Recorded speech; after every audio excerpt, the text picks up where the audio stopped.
नमस्कार दोस्तों, मैं हूं अजय चौधरी। आज आपके सामने फिर से एक नए वीडियो के साथ। और देखिए, इससे पहले वीडियो में हमने आदर्श प्रश्न पत्र के बारे में बात की थी। एक मॉडल पेपर था, वो आपके सामने पेश किया था। और उसी क्रम में नेक्स्ट वीडियो है जिसमें 150 क्वेश्चन का मॉडल पेपर और है। ये देखिए, मेरे पास अभी जो भी मैटर मुझे उपलब्ध हो सकता है वो मैं आपके सामने रखूँगा ताकि आपको ज़्यादा से ज़्यादा बेनिफिट हो सकें। और अगर आपने ये पहले देख रखे हैं तो अच्छी बात है, अगर नहीं देखे हैं तो इनको ज़रूर देखें। क्योंकि अब जितना आप प्रैक्टिस करेंगे, जितना 150 क्वेश्चन की एक साथ प्रैक्टिस करेंगे, वो ही आपके काम आएगी। मैटर आपने जितना पढ़ना था आपने पढ़ लिया, बहुत पढ़ा है। लेकिन अब जो समय है वो है लगातार टेस्ट पेपर का प्रैक्टिस करना।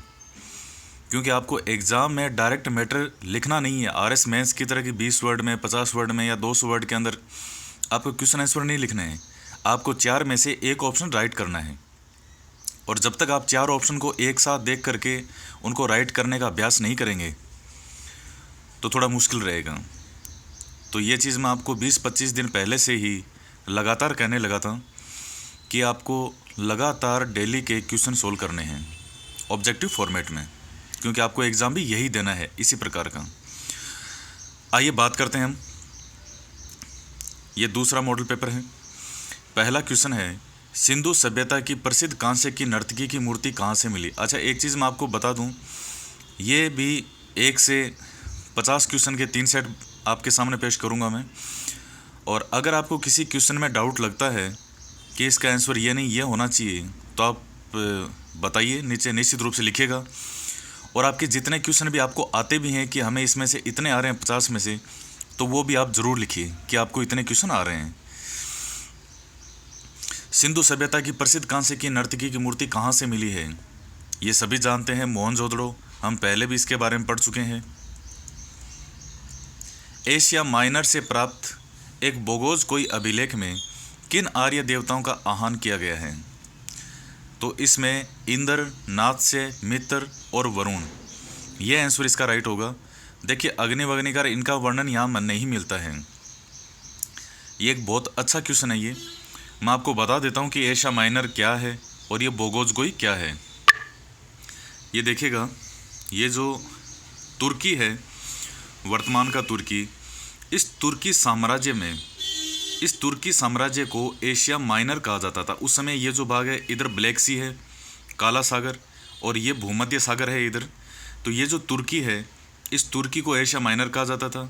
और ये जो येलो कलर का जो स्टार है, यहाँ से यह बोगोजगोई स्थान है। यहाँ पे तुर्की में, इस तुर्की में इस स्थान से, इस बोगोजगोई नामक जगह से ये अभिलेख मिला है। ये देखिएगा, तुर्की की राजधानी अंकारा, यहाँ पर अंकारा भी है। तो ये आप देख लिया आपने, इसको कहा जाता था एशिया माइनर, तुर्की को। ये थोड़ा और छोटा किया है मैंने इसको, इसमें देख लीजिए आप आसपास के कंट्रीज कौन से हैं। जॉर्जिया, अजरबैजान, यहाँ ये मध्य एशिया वाले कंट्रीज आ गए, कजाकिस्तान, उज्बेकिस्तान, तुर्कमेनिस्तान। ये ऊपर वाला मध्य एशिया है, ये अफ़गानिस्तान है, ये ईरान है, ये इराक है, सीरिया, लेबनान, इज़राइल, जॉर्डन, और ये तुर्की है, Greece, Bulgaria, Serbia, Romania, Ukraine, ये इटली, यहाँ फ्रांस, ये अफ्रीका महाद्वीप आ गया, ये गल्फ़ कंट्रीज़ हैं, सऊदी अरब वगैरह है, यूनाइटेड संयुक्त अरब अमीरात है। तो आइए बात करते हैं नेक्स्ट क्वेश्चन के बारे में। देखिए, उसके बाद में तीसरा क्वेश्चन है, निम्नलिखित 4 स्थानों में हुई बौद्ध संगीतियों का सही कालक्रम नीचे दिए हुए कूट से ज्ञात करें। तो वैशाली, राजगृह, कुंडलवन, पाटलिपुत्र, इसका मैं सही आंसर ही बता देता हूँ। आपका राइट आंसर इसका थर्ड होगा, राजगृह, वैशाली, पाटलिपुत्र और कुंडलवन, यही इनका सीक्वेंस है। सबसे पहले राजगृह में हुई, फिर वैशाली में, फिर पाटलिपुत्र में और कुंडलवन में। देखिए, मैं याद करने की, वैसे हो सकता है आपको अब तक ये याद हो, अगर नहीं हो तो मैं इनको सीक्वेंस में याद करने की आपको शॉर्ट ट्रिक बता देता हूँ। आप इसको ऐसे याद कर सकते हैं कि राज ने वैशाली के पुत्र को कुंडल पहना दिए। 2-3 बार आप इसको बोलेंगे, ये आपको बहुत इजीली याद होगा। राज ने वैशाली के पुत्र को कुंडल पहना दिए। राज से राजगृह, वैशाली से वैशाली, पुत्र से पाटलिपुत्र और कुंडल से कुंडलवन। निम्न में से कौन सा आरंभिक जैन साहित्य का भाग नहीं है? ये देखिए, पहला जो थेरी गाथा है ये बौद्ध धर्म से संबंधित है। इसको छोड़ करके बाकी तीनों किसके हो गए? जैन साहित्य के ही भाग हैं। किस अभिलेख में चंद्रगुप्त और अशोक दोनों का उल्लेख किया गया है? रुद्रदामन का जूनागढ़ अभिलेख, गुजरात में है ये। भारत का नेपोलियन किसे कहा जाता है? समुद्रगुप्त को। और किसने कहा है? वी.ए. स्मिथ ने। कौन सा सुमेलित है? ये क्वेश्चन इससे पहले वाले मॉडल पेपर में भी था, लगभग इसी प्रकार का क्वेश्चन था। उसमें वो सुमेलित करने वाले, उसमें मिलान करने वाले थे वो। देखिए, अद्वैतवाद जो है ये कह रहा है सुमेलित है, यानी सही कौन सा है? तो मध्वाचार्य का द्वैतवाद ये सही है, बाकी तीनों सही नहीं है। क्यों? क्योंकि अद्वैतवाद है शंकराचार्य का, जबकि इसमें रामानुज लिख रखा है। विशिष्ट द्वैतवाद है रामानुज का, जबकि इसके सामने शंकराचार्य है। और फोर्थ है द्वैताद्वैत, इसके सामने वल्लभाचार्य है, लेकिन ये निम्बार्काचार्य का है। उसके बाद है क्वेश्चन नंबर 8, किस सूफी संत के विचारों को सिखों के धर्मगत आदि ग्रंथ में संकलित किया गया है? बाबा फरीद। ये भी हम पहले पढ़ चुके हैं। बाबर द्वारा रचित ग्रंथ और उसकी भाषा क्या है? बाबर ने लिखी थी तुजु के बाबरी, ये आत्मकथा है बाबर की, तुर्की भाषा में है।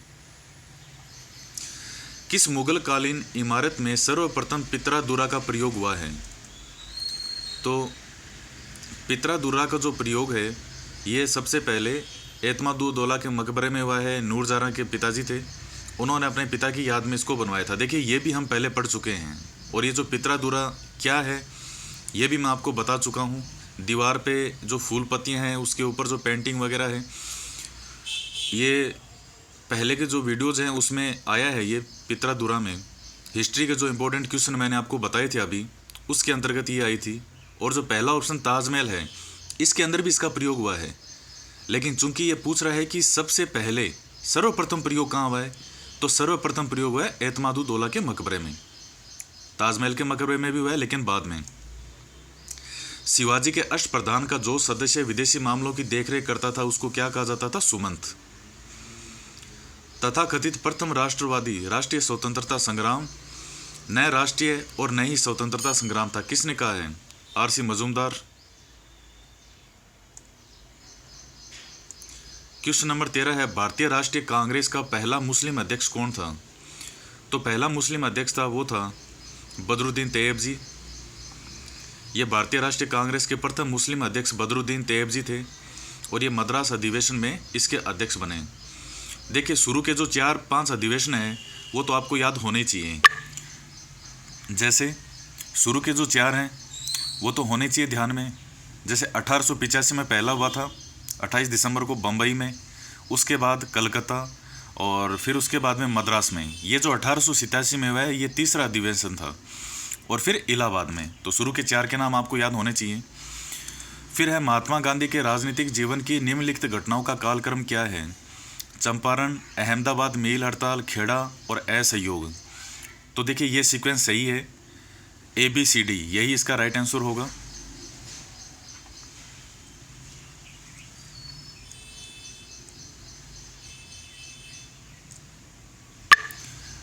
तो ये देख लीजिए आप, पहला चंपारण, फिर अहमदाबाद, फिर खेड़ा, फिर असहयोग। अमेरिकी स्वतंत्रता के घोषणा पत्र का मसौदा किसने तैयार किया था? थॉमस जेमरसन के द्वारा, जेफरसन। इनका जिक्र पहले भी है, हमने पहले भी पढ़ा है इनके बारे में। यदि रूसों का जन्म नहीं होता तो फ्रांस की क्रांति असंभव थी, ये भी हमने पहले पढ़ चुके हैं हम। नेपोलियन ने कहा था ये। गुट निरपेक्ष आंदोलन का बेलग्रेड सम्मेलन कहाँ हुआ था? यह अभी जो भारत की विदेश नीति का वीडियो था, नेम वाला, नॉन अलाइनमेंट मूवमेंट, बेलग्रेड सम्मेलन 1961 में सर्बिया में है ये। बाहुद्दीन जकारिया की खानका स्थित का है? मुल्तान, पाकिस्तान में। ये भी हम पहले पढ़ चुके हैं, याद कीजिए। मैंने उसमें यह भी कहा था कि मुल्तान के सुल्तान यानी वीरेंद्र सहवाग ने मुल्तान के अंदर 300 रन का टेस्ट मैच में आंकड़ा पार किया था। पहला भारतीय जिसने 300 रन बनाए थे टेस्ट मैच में, तो उस समय मैंने जिक्र किया था इसका। समाजशास्त्र का जनक कहा जाता है? ऑगस्ट काम्टे को। ये कॉन्ट इसमें गलत लिखा हुआ है, ऑगस्ट काम्टे है, ये मिसप्रिंट हुआ है। ऑगस्ट कॉम्टे को समाजशास्त्र का जनक कहा चुके हैं, ये भी हम पहले पढ़ चुके हैं। मैक्स वेबर के अनुसार समाजशास्त्र की प्रकृति कैसी है? व्याख्यात्मक। प्रिंसिपल ऑफ सोशियोलॉजी नामक पुस्तक के रचयिता कौन है? हर्बर्ट स्पेंसर, ये भी हम पहले पढ़ चुके हैं।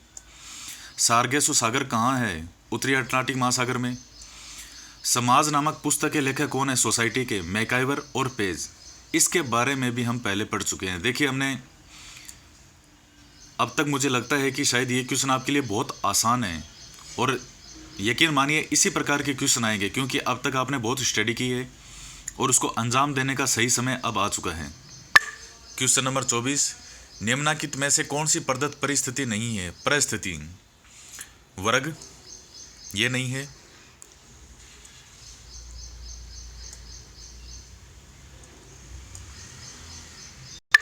उसके पश्चात है क्वेश्चन नंबर 25, जनसंख्या विस्फोट के कारणों में से कौन सा कथन सही नहीं है?